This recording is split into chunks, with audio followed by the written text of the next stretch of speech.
सत्ता, संपत्ती, संतती सर्व असूनही त्याला एकटं वाटायचं. तो श्रापाने आणि रोगाने ग्रसित होता. त्याला कधीही मनासारखं जगता आलं नाही.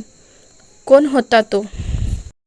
पांडू फक्त नाव नव्हतं. तो एक विरोधाभास होता. देहाने अशक्त पण हातात सत्ता असलेला. गुरुचरांच त्याचे स्वप्न म्हणून नाही, जबाबदारी म्हणून स्वीकारलं.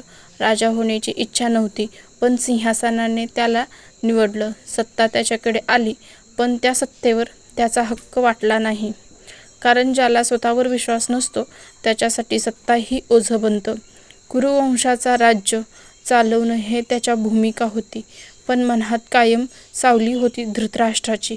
नियतीने त्याला सिंहासन दिलं, पण सोबत बंधुद्वेषाचा बीही रोवलं.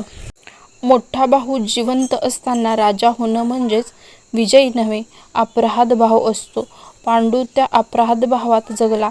सत्ता त्याच्यासाठी गौरव नव्हती, पण अस्वस्थता होती. रोगाने त्याला कमकुवत केलं, पण सत्तेने त्याला एकटं केलं. कारण सत्ता माणसासोबत लोक गोळा करते, पण मनाला एकटं सोडते. वंश वाढवण्याची जबाबदारी त्याच्यावर आली आणि नियतीने त्याला मर्यादा दिल्या. राजा म्हणून अपेक्षा मोठ्या, पण माणूस म्हणून क्षमता मर्यादा हीच त्याच्या आयुष्याची सर्वात मोठी वेदना होती. नियोग ही समाजाची सोय होती, पण पांडूसाठी ते सत्तेचे किंमत होते. वंश त्याचा, राज्य त्याचं, पण अनुभव त्याचा नव्हता. वनवास त्याने निवडला कारण सत्तेपेक्षा शांतता त्याला हवी होती. राजा असूनही जंगलात जाणं म्हणजेच पलायन नव्हे, ते स्वतःला वाचवण्याचा प्रयत्न होता. पांडूची पहिली शोकांतिका सत्ता होती. ज्या गोष्टीची इच्छा नसते ती मिळते की समाधान नव्हे, ओझं वाढतं. दुसरी शोकांतिका रोग होती. देहाची मर्यादा सत्तेपेक्षा मोठी ठरली. तिसरे शोकांतिका बंधुद्वेष होते. नियतीने त्याला सिंहासन दिलं, पण भावासोबत अदृश्य भीती उभी केली. चौथी शोकांतिका इच्छा होती.